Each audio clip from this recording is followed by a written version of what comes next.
ہے تیرے اوصاف کا ایک باب بھی پورا نہ ہوا. لا یمکن الثناء کما کان حقہ بعد از خدا بزرگ تو ہی قصہ مختصر.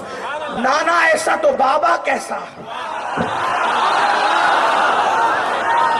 نسبتیں ہیں نا, بابا کو تو آپ سنیں گے نا, وہ بابا کیسا ہے.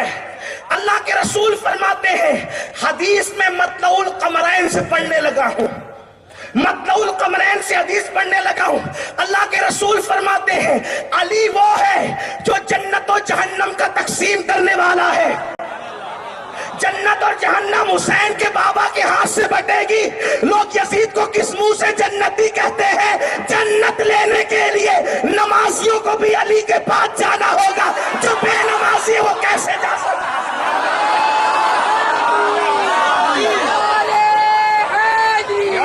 قاتلان حسین کس منہ سے جائیں گے؟ قاتلان حسین کس منہ سے جائیں گے؟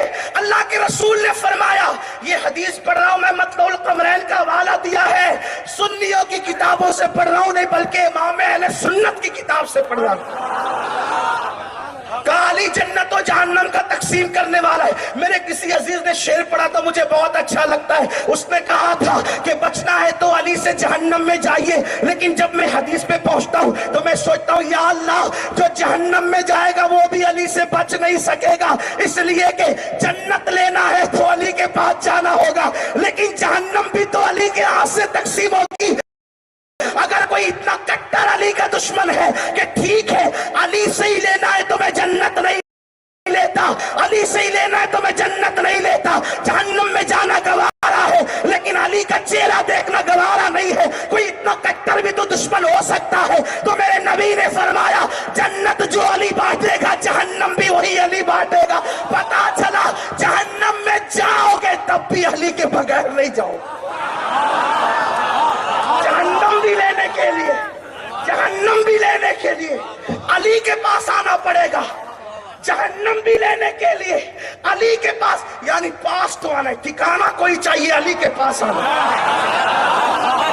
دشمن بن کے آئے گا تو جہنم ملے گی, لیکن لینا تو وہیں سے, جھولی تو وہیں پھیلانی. اگر ٹھکانا چاہیے تو جھولی وہی, چاہے جہنم ہی ہو. لیکن ہم سنی ہوشیار ہے, جہنم کیوں لینے لگے؟ جیسی ہے سخی, جیسا ہے سخی ویسی عطا مانگ رہا ہوں. یہ کس نے کہا کہ طلب سے سوا مانگ رہا؟ یہ کس نے کہا طلب سے سوا مانگ رہا ہوں؟ جیسا ہے سخی ویسی عطا مانگ رہا ہوں. یہ حسین کا بابا ہے, جنت جہنم جو بانٹے گا. حضور کی حدیث ہے علی جس کو چٹھی دے گا وہی پل صراط سے گزرے گا.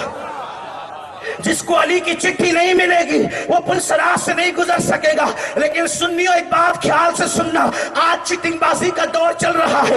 علی کے نام پہ لوگ سیاست کر رہے ہیں, کچھ لوگ اہل بیت کے نام پہ سیاست کر رہے ہیں, کچھ لوگ صحابہ کے نام پہ سیاست کر رہے ہیں. ہم سنی سیاست کرنے والے لوگ نہیں ہیں, جس کو مانتے ہیں آخرت کے لیے مانتے ہیں. یہ اور بات ہے کہ دنیا میں بھی اس کا فیض ملتا ہے. اللہ اکبر, اللہ اکبر. اہل بیت کا نام لے کے صحابہ کو گالیاں دینا, صحابہ کا نام لے کے اہل بیت کو گالیاں دینا آج کل لوگوں کا مشغلہ بن گیا ہے. لیکن سنو سنو, یہ دونوں اتنے قریب قریب ہیں, اتنے قریب قریب ہیں. صدیق نے دیکھ کے مسکرایا علی کو, تو میرے مولا نے کہا میرے بھائی ابو بکر کیوں مسکراتے ہو؟ تو کہا رات میں نبی نے کہا کہ علی جس کو چٹھی دے گا وہی پل صراط سے گزرے گا. میرے مولا نے بھی مسکرا دیا, کہا علی اب تم کیوں مسکراتے ہو؟ رات تم کو کہا علی چٹھی دے گا وہی پل صراط سے گزرے گا, اور مجھے کہا خبردار علی ابو بکر کے دشمن کو چٹھی مت دینا. اہل سنت کا ہے بیڑا پار, اصحاب حضور نجم ہے اور ناؤ ہے, اطرت رسول اللہ کی. میاں نے حدیث پڑھی انا مدینۃ العلم وعلی بابها, میں علم کا شہر, علی اس کا دروازہ. لیکن بات اتنی ہے, بات اتنی ہے, شہر میں دروازہ ایک ہوتا ہے لیکن کبھی کبھی ادھر ادھر سے گھس کر کے چور اچکے پھلانگ کر کے آ جاتے ہیں اور شہروں کی چیز اٹھا کے لے جاتے ہیں. جنہیں دروازے سے نہیں آنا وہ ادھر ادھر سے آ جاتے ہیں. ٹھیک ہے, حضور نے فرمایا انا مدینۃ العلم, توجہ,